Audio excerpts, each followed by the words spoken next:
All right, Bree, thank you so Right. much for joining me for this interview. And I'm really excited because I have Bree. And Bree, you specialize in helping people um, navigate toxic relationships, get out of toxic relationships. Can you share a little bit about what you do? Yeah. I am a toxic relationship coach, and really my overall mission is to help women feel empowered enough to let go and to heal from toxic relationships. Okay, awesome. And then when you say heal, so do you primarily work with people who have exited a toxic relationship, or do you work with them, I guess while they're in the midst of it? Yeah, I tend to attract a couple different, or women in different stages of releasing, right? So, the first stage would be, they sort of have this gut feeling that something's not right in the relationship. They might be feeling pretty hopeless and sad and depressed, and kind of like they're banging their head against a wall with trying to make the relationship work. Um, and so they're still in the relationship, but they kind of have this either desire to leave and don't know how, or a lot of guilt around the idea of thinking of leaving. Um, so that's sort of one type of woman that finds me. Another type would be someone who is very aware that the situation they're in is toxic and has usually left a couple of times and can't stop going back. And so we do a lot of work around like interrupting the need and the reflex to go back to a toxic situation.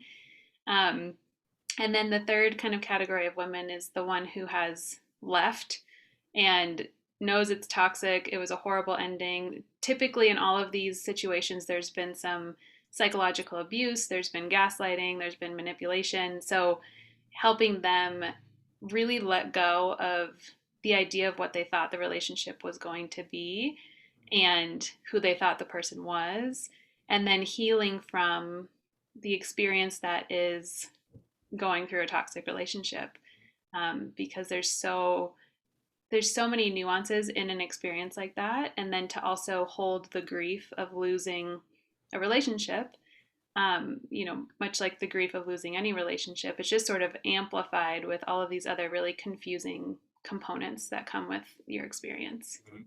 Yeah, I gotcha. And Bree, if you don't mind, can you share a little bit about, how you got into this work? Yeah, absolutely. So I was in or in a was codependent also, but in a toxic relationship myself, and was with this person for about 4 years. The relationship in the beginning was like a fairy tale beginning. It was just everything I wanted in a man and in a relationship, and it felt too good to be true almost. And slowly, as we progressed through the relationship, it started to feel less that way. Um, we had a couple big nosedives, and I was just feeling very depressed and sad and alone, and really could recognize that there was, not space for me to share my needs or my wants, or, everything was too much, which put me kind of just in this place of isolation of, the partner that I thought was supposed to be the one that I could go to with all of these things.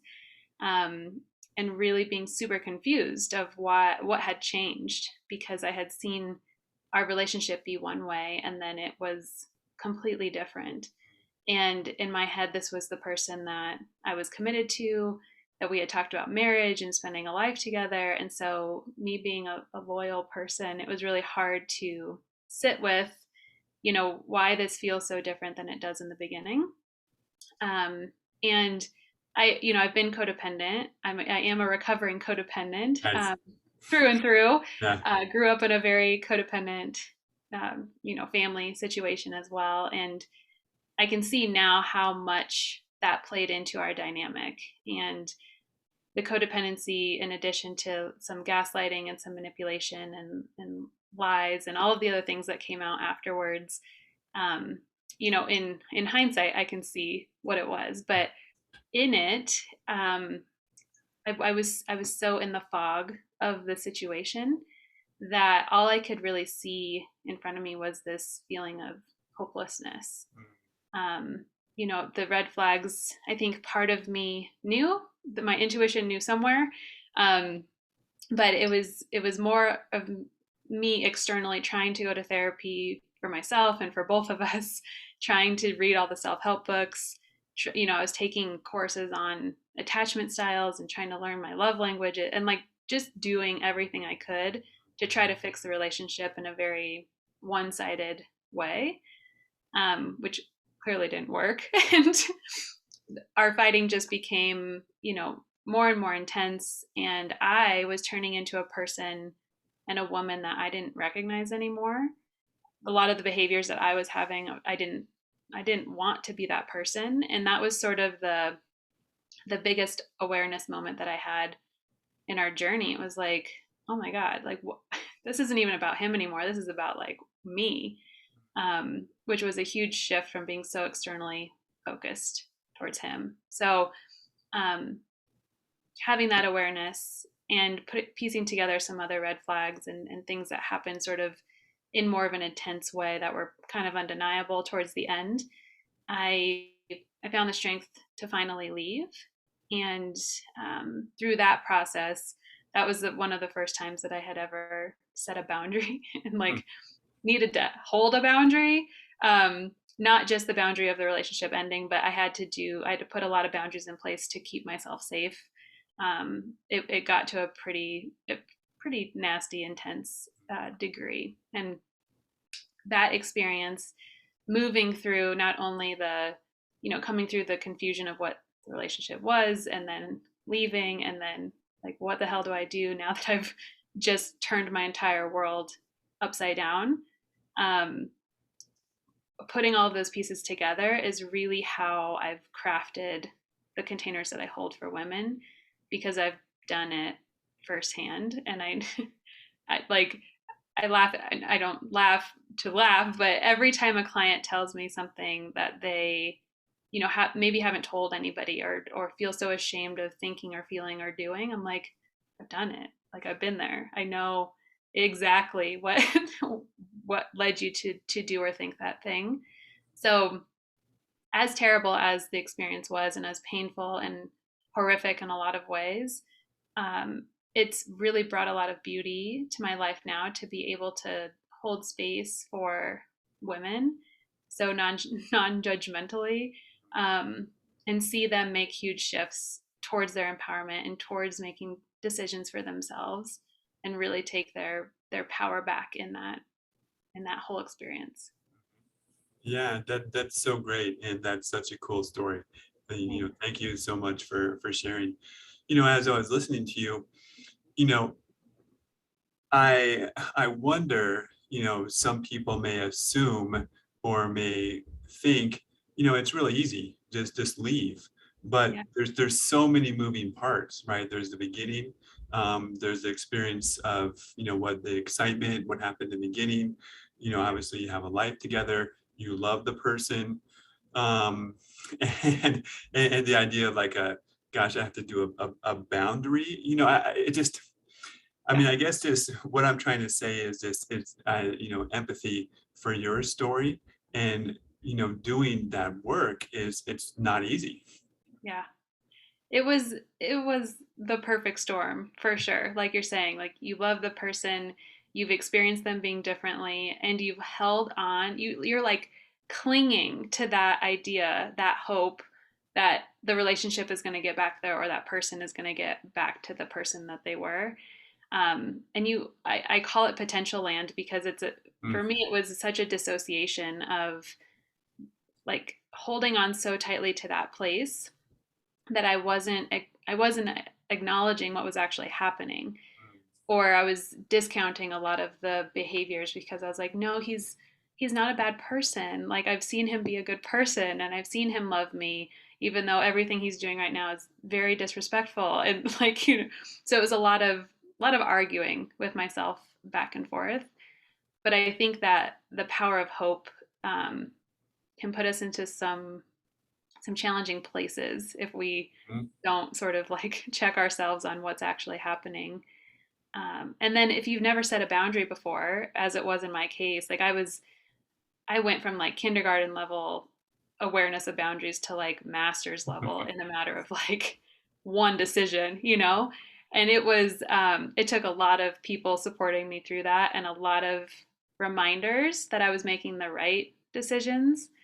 Um, because another part of leaving is this confusion around, was it my fault?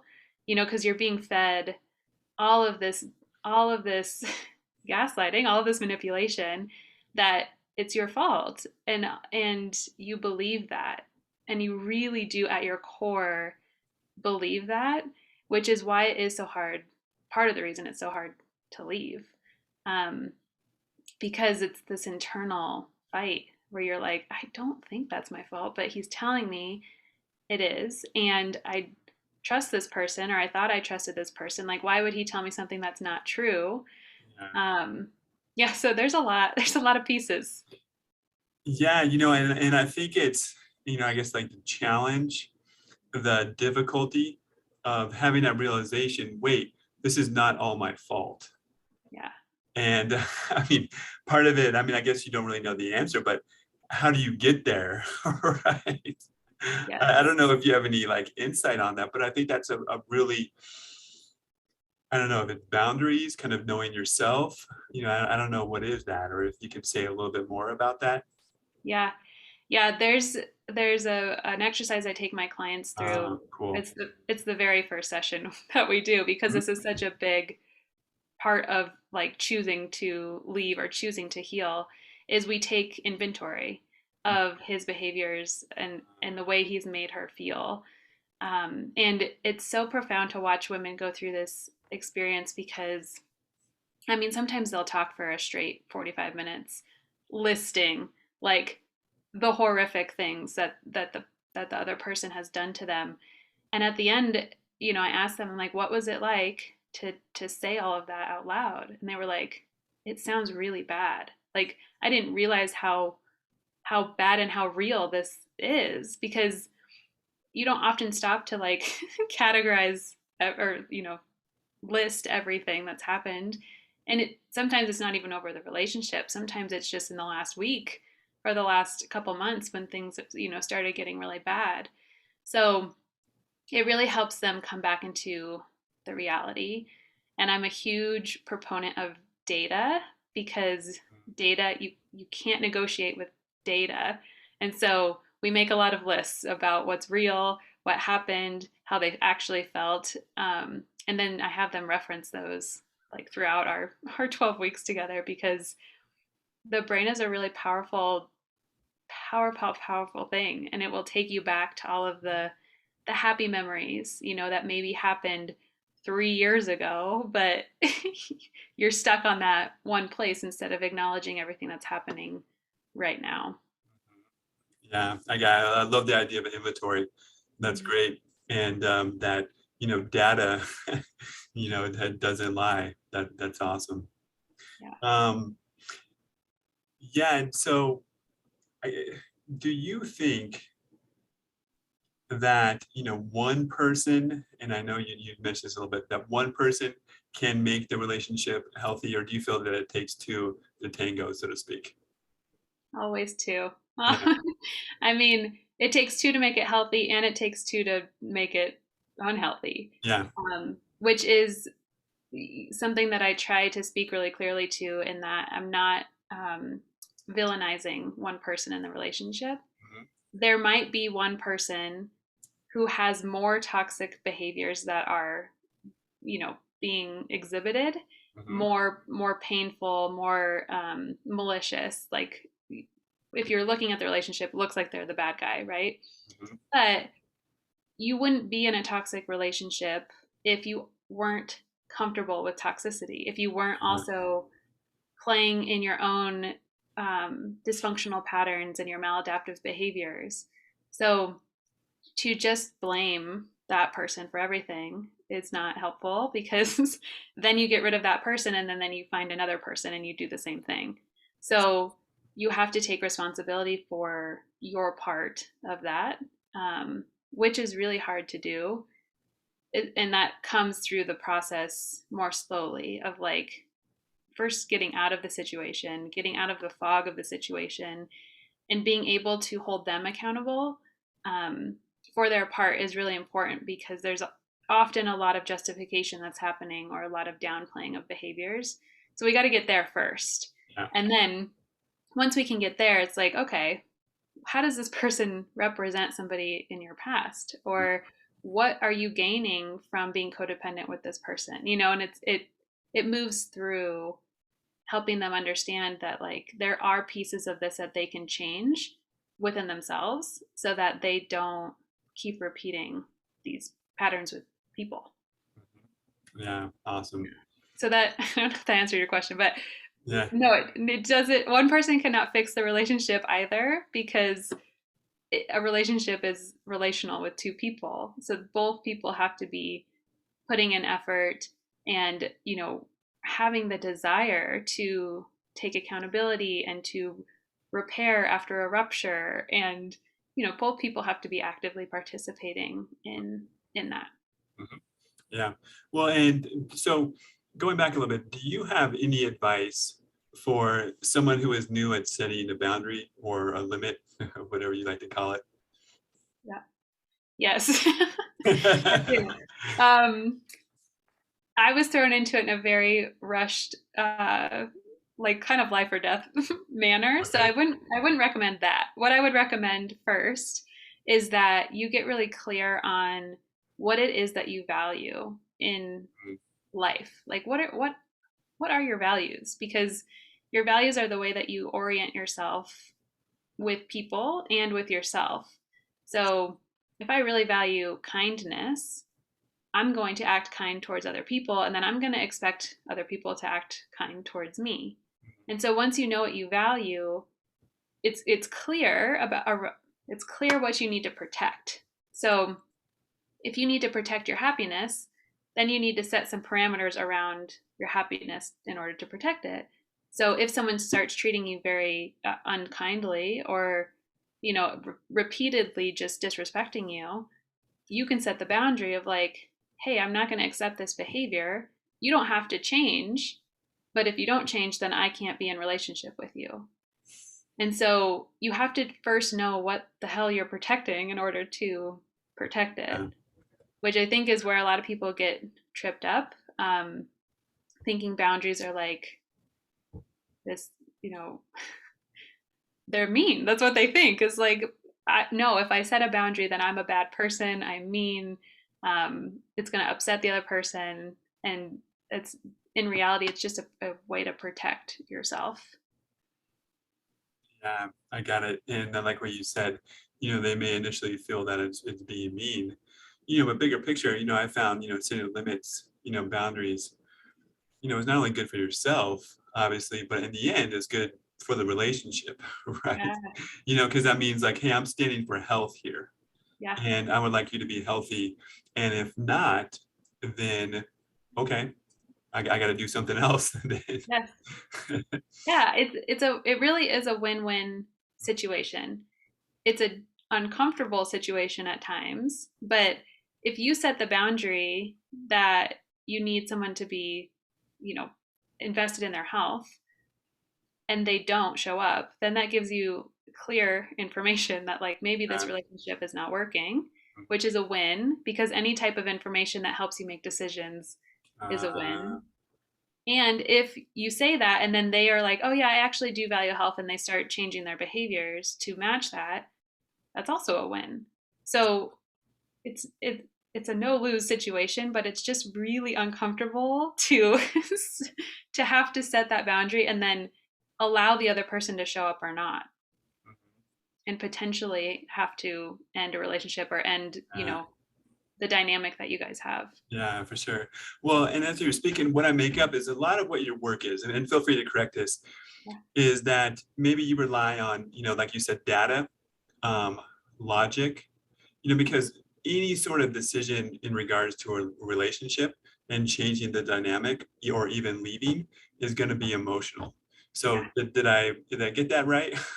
Yes. Yeah. It's a lot of coming back into logic so that you can assess. the situation more accurately, because oftentimes when you're in that really emotional place and it's tied up in, the anxiety and the trauma, and there's a lot kind of Yeah. in there, so you get very like single focused, almost like you would in fight or flight, right? There's no other options. The only option is to stay and be miserable, like, and to discount what he's actually doing.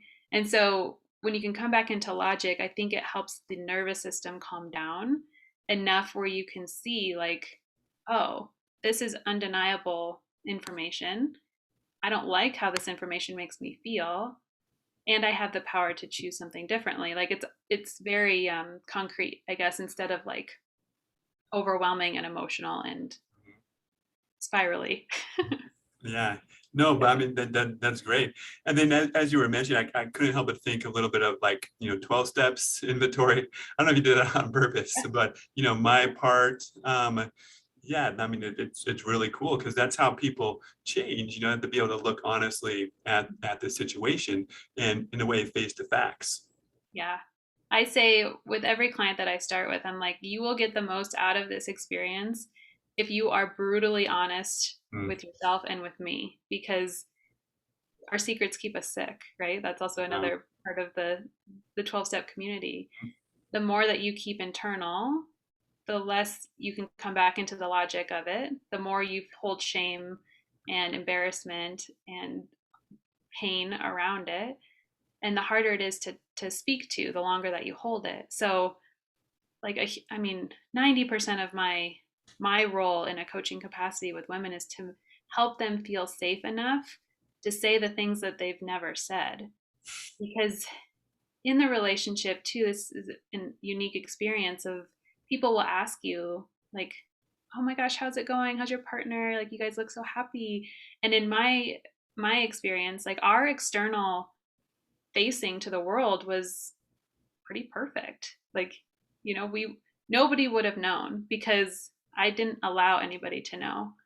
And I held a lot of guilt around, especially after the first couple of nosedives, and we broke up one time before the actual ending. There was so much embarrassment there for me around, like, I failed. I've invested 4 years in this person. I thought this was going somewhere, and like, I failed. And so you isolate because of the shame and the guilt. And so to be able to be in a space with a coach who's non-judgmental, who's been through it, like, them just saying things out loud is healing in and of itself. Yeah. I'm sure you experience that in therapy. Oh yeah, for sure. Yeah, a Yeah. lot of it too. First, sharing the story and finding someone like yourself, like a trusted individual that will provide space, validation, and it will be non-judgmental, can be hugely healing. Yeah. And it's so great just to kind of, get some of the stuff we're holding in out, at the very least. So, that's awesome. I'm just thinking about your program, Brie. I mean, from my perspective, um, gosh, it sounds like it can be, I don't want to sound cheesy, just what the doctor ordered, in a way for, Yeah. some of the clients, because yeah, some of the stuff you're saying, just being able to share, doing an inventory, knowing your values, that's important too. And then you mentioned it, knowing what I need to send a boundary around, what I need to protect. Yeah. And I have found too, and this is a little bit subtle, that when we do practice boundaries, we also continue to know more about ourselves. Yeah. It's kind of like I don't know the right word, but it's kind of like a beneficial cycle in a way. Yeah. And then in theory, you can get more, confidence as a result of it. But yeah, really cool. Yeah. There's so much self-sacrifice that happens in codependency and in toxic relationships. And they're often always, in my experience so far with clients, that's always been a component, the codependency that's stemmed from, childhood. So it's behaviors that you grow up and you just know that you self-sacrifice. You know that care for the other person more than you care for yourself. You know to not have needs. And so to start to set boundaries, like it's it's such a power boost. Like holy shit. Like I can tell people I don't want them in my life if they're doing X, Y, or Z just because they're doing X, Y, and Z and not having to give reasons or justification or anything. It's like what secret have I been like Yeah, shielded from my whole life? This is cool. yeah, nice. That's Yeah. awesome. So I mean, I guess another way of saying it, a lot of people you've worked with, they have been overly empathetic to other people and not to themselves. Yeah. That's fair. Yeah. It's yeah. It's a learned behavior right from the codependency. And it's Yeah. also, I think, a personality trait to be more empathetic, right? There's a lot of people that just are super caring. They feel everyone's emotions so deeply. They care so much for other people. They want to help. They want, to see others succeed. And that's genuine. But when it gets to the point of choosing the other person over yourself, that's when it gets toxic. Mhm. And so because that's one of the responses I get from women often is like, well, I don't want to be like this cold-hearted ice queen that doesn't care about people. It's like, no, you can care about people, but it needs to come from a genuine place of caring from a very full cup, right? And not from a place of having to keep this person in your life or some other manipulative tactic that you can't see as manipulation, but if you really dissect why you're doing that thing, it's usually to avoid being abandoned or to get the external validation or to somehow feed yourself things that you aren't able to feed yourself. So helping women like really build their self-confidence and their self-respect more so than that.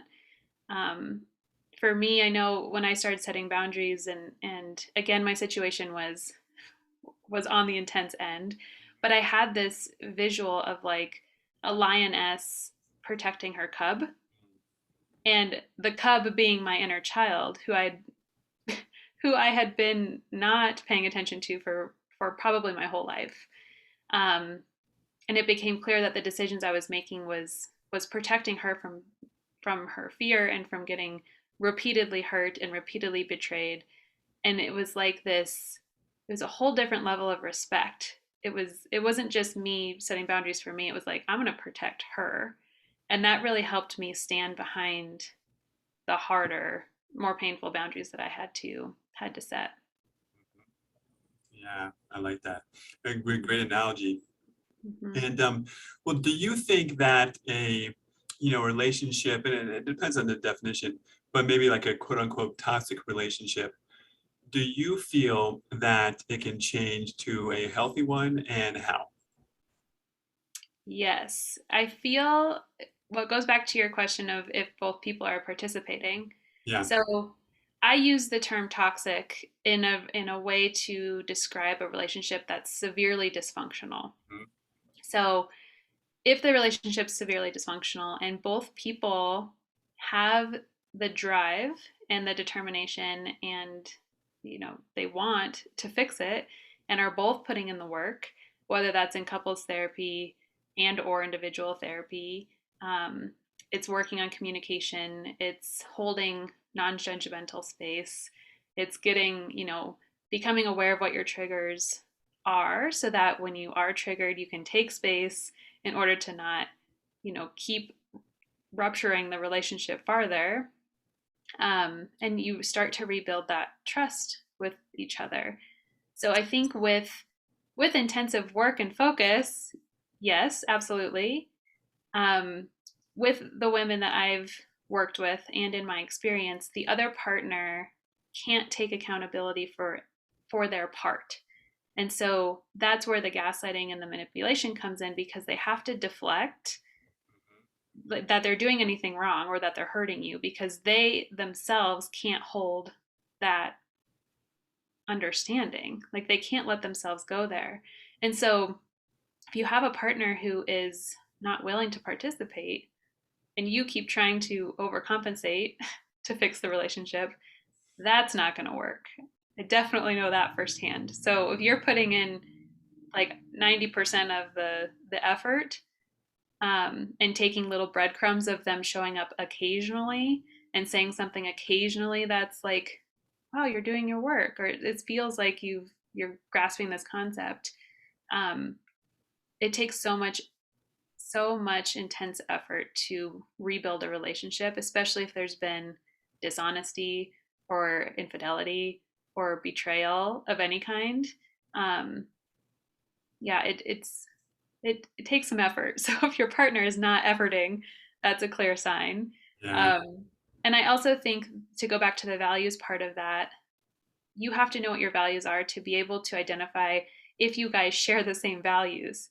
Because I believe that partnerships are going to be the most healthy and the most like fun to be in if you guys are aligned on most of your values, because otherwise you're going to be in conflict all of the time. Mhm. Yeah. Well, and can you give a couple examples of values? Yeah. So honesty would be a good one.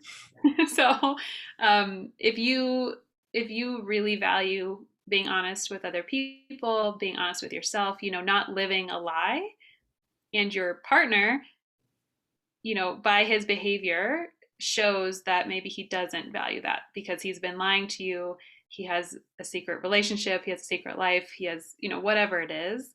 That's a big one. I would say, along with that, like the integrity. So if you really value being in integrity with yourself and taking accountability and being vulnerable, and your partner is not interested in that, um, that's a good sign too. I guide my clients when I'm helping them figure out their values of like, what is the thing that pisses you off the most if someone does? Because that usually points to something that you really care deeply about. So this is a less serious example, but if you see someone litter on the street and you get just irate and you're like, how can they do that to the earth, and like we're already in global warming, and it just like sets you off. It's pretty good. It points directly to your value of nature, or of taking care of the earth, or of being considerate, whatever the value is. um, that's usually a good, like, because women who haven't taken the time to think about their values are like, I don't know, what's a value, and I was there too. I'm like, well, I value love. Is that a value? Like, so that's a good way to figure that out. Yeah. Yeah, that's great. Well, so, say that someone, after, listening to this is thinking, gosh, I am in a toxic relationship. What would be one of the first steps that, they could do? And I know we talked about it. Would you recommend, hey, follow me on Instagram, reach out? Like, what would be one of the first things that they should do? Yeah. If you're having any sort of feeling in your body that this is not good, first of all, just acknowledge that your body's saying that to you. Uh, You don't have to do anything with the information. But then educating yourself is kind of the next step. So I have a free resource for people. It's a masterclass, called 7 Questions to Ask Yourself If You Think You're in a Toxic Relationship. So that is a good information gathering exercise where I'll guide you through the questions and you just answer them. That's all you have to do. And it's downloadable. It's already previously recorded, so you don't have to attend a live event for that. Um, but allowing yourself to answer those questions most honestly, again, is going to benefit you. yeah, yeah. Okay. And then, and knowing that even if you go through the entire exercise and you answer all of the questions like, oh my God, there's still no pressure to do anything with that information. You're just gathering data. I'm going to say that a million times. You're just, everything is Yeah, about gathering the data until it makes sure. sense to take an action. Uh, Because I also hear from women of like, I'm scared to look at it because then that means I'm going to have to leave. Like, that doesn't mean that.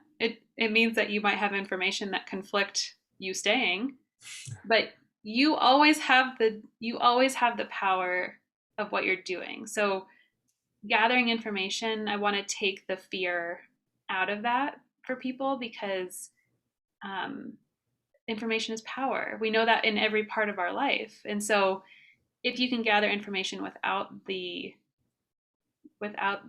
assumption that you're going to have to change your life tomorrow, like that's going to help you receive the information a little bit better. Sure, for sure. Yeah, I mean, like at the core of it, like the fear of, oh my God, am I gonna have to end the relationship Yeah. or do I have to shake up the relationship now? And I really like that approach, Bree. It's like, hey, we're just gathering information. Yep. Yeah. And I offer a free session for folks, Okay. whether they've taken that master class or not. And that's just a time for me to get to know their story, for them to share their story. Mhm. And then if I feel like I can help, we can talk about what coaching looks like. But to be able to sort of process through what you've uncovered through those questions with somebody who understands is also very helpful. Because sometimes, our friends and family try their damnedest to understand where we're at and, hold space. And sometimes they do a really good job. But other times you can get that reaction of just leave him already. Like Mhm. he's cheated on you 17 times. Like what else do you need, And to your point from the beginning, it's like it's not that easy. It's so complicated. And so to be met with judgment like that from someone who you're hoping can hold space can be actually really hurtful to your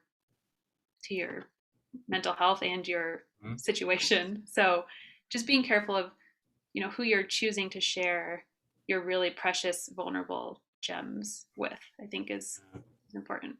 Yeah, for sure, for sure. Yeah, I mean, because you don't want, just leave him. You don't want to like, open up to someone and have it met with, I don't know, a little bit of dismissal, or you Mm-hmm. don't want the gaslighting to continue. I mean, Yeah. that I assume that's exactly what you don't want. Um, Yeah. and so, yeah, that's great. So 7 questions to ask yourself, and you also offer a free call too. So Mhm. how would someone find these resources? Would it be on your Instagram profile? Yep. So on my Instagram profile, there is a link. I think it's directly to the masterclass. So once you click through the masterclass, there's a link to schedule the free session. But if they just wanted the free session and already know that it's toxic, they don't need to go through the information gathering part. Just message me on Instagram and I'll send them the link to my calendar. And then all of this is also on my website. So if people go to, it's just briewolta.com, um, they can find those links there too. Yeah, nice. Is there a period in the Brie Walta or just one word? Nope, just yeah, BREWOLTA. Okay, Yeah, nice. You have a unique name where you yeah, can find the domain name of your yeah. it's On Instagram, it is Lucid okay. Living with Bree, Okay. and there's a period in between each of those Okay. words. But if you search like toxic relationship coach, I Yeah. pop up too. So Okay. Awesome. Well, I'll yeah. definitely put that in the notes. Mhm. So that's great. Yeah. So Bree, from my perspective, it sounds like you have a really great program. And what I make up to, it's kind of like you're more of a guide. It's no pressure. Yep. We're going to talk about some data, Hmm. and you're going to be able to share in a safe place. And then Yep. if you want to continue, it sounds like you do a little bit of, kind of family of origin coaching, a little bit of where this comes from, and then continuing to work on that. Yep. And you said you do a 12-week program. Yeah. 12 weeks. So we meet weekly over Zoom. So I do work with people outside of Colorado where I am based. And then as part of my coaching, I incorporate some spiritual and energetic practices as well. So at the beginning of every session, we do a grounding exercise, we clear the energy, we help them come back into their body. I use spirit oracle cards, which is a version of a tarot card that we pull for them for a message every session. And then I also do an inner child guided visualization as part of the curriculum. I don't like that word, but as part of the 12 weeks, Yeah. um, we go through that to help them reconnect to their inner child. And then towards the end of the 12 weeks, we do a cord cutting ceremony, which is also a guided visualization. And cord cutting series can be done different ways. And so the way that I do it is you detaching from a past version of yourself. So if you can think about this energetic tie that you have towards the version of yourself in the relationship versus the version of yourself that you want to be or your higher self, if you have something anchoring you down, this energetic tug, when you release that, when you come to the place of knowing that you don't want to be codependent anymore, you don't want to be boundaryless anymore, whatever the patterns are that you had in that relationship, we can release that version of you so that you can move forward. Mm. And so it's a really cool commitment ceremony, really, in like the work that we've done and what you've learned about yourself and what you've recognized that you don't want to participate in anymore. And so even in that ceremony, we're not detaching from the person. So even if if they're choosing consciously to still be in the relationship, they can still release that version of themselves. Um, Never at any point in the 12 weeks am I like, okay, it's time to break up with him, unless that's something that they want to do, and then we will go through the steps to how to do that. But there's no pressure at any point, because all of the work that I'm doing with women is helping them come back to themselves. And if they leave the 12 weeks feeling empowered and confident and boundaried, and they still aren't quite ready to let go of that person, like, that's okay. So usually when they get to that point, they can see that the situation is not serving them and they do choose to leave. But that's never going to be like, okay, it's week 7, like, time to go. Yeah, I gotcha. Yeah, cool. Well, Bree, I'm really glad that you are offering this service, and especially with your background, your experience. I just think this could be like I don't know, a vital lifeline for some people. So I'm really happy that you're doing this work. And selfishly, as a relationship coach, I have sent people over, check out Bree's Instagram, right? Yeah. If you have any questions, Yeah. about Yeah. toxic relationships. So Yeah. it's nice, and being a resource for me. But I'm really glad, and it sounds like your program is amazing. Thank you. Yeah, it feels like we can help support people on either end of where they are, right? If they For know sure. if the partner is willing to participate in healing the relationship, they Mhm. go to Jason. Mhm. If the partner's not willing and the woman is beating her head against a wall, then they can then she can come to me. Yeah, perfect. So Yeah. if we like need one of those, those like yes, no diagrams, right? Is your partner willing to work? No. Okay, Bree. Yeah. Yeah. Yeah. Yeah, but awesome. Well, Bree, is there anything else that you would like to share? Kind of any like closing thoughts, things like that? The only thing that I have coming up soonish, hopefully this spring, early summer, is I want to launch a group coaching program. Cool. So currently I'm working individually with women, but it will be really incredible to hold a group of women working through the 12 weeks together. Um, because there's, again, to the isolation and the feeling alone Oh and the yeah. shame part, there's a lot of power that come from groups of any kind, whether it's an AA group or other kind of sharing circle. So to have other women be able to see that, like, oh God, you're experiencing that too, um, I'm really excited about. So I don't have an exact launch date yet for that, but it'll be coming spring/summer this year of 2022.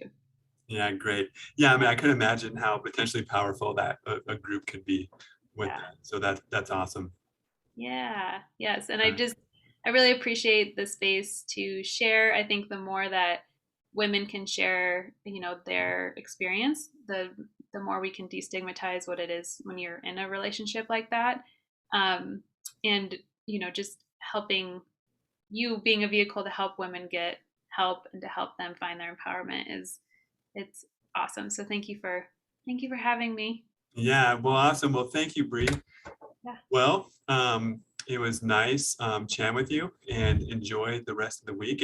And Bree, I know we'll stay in touch. So, whether you're watching this on YouTube, social media, I'm sure we'll have, other collaborations in the future. So awesome. Absolutely.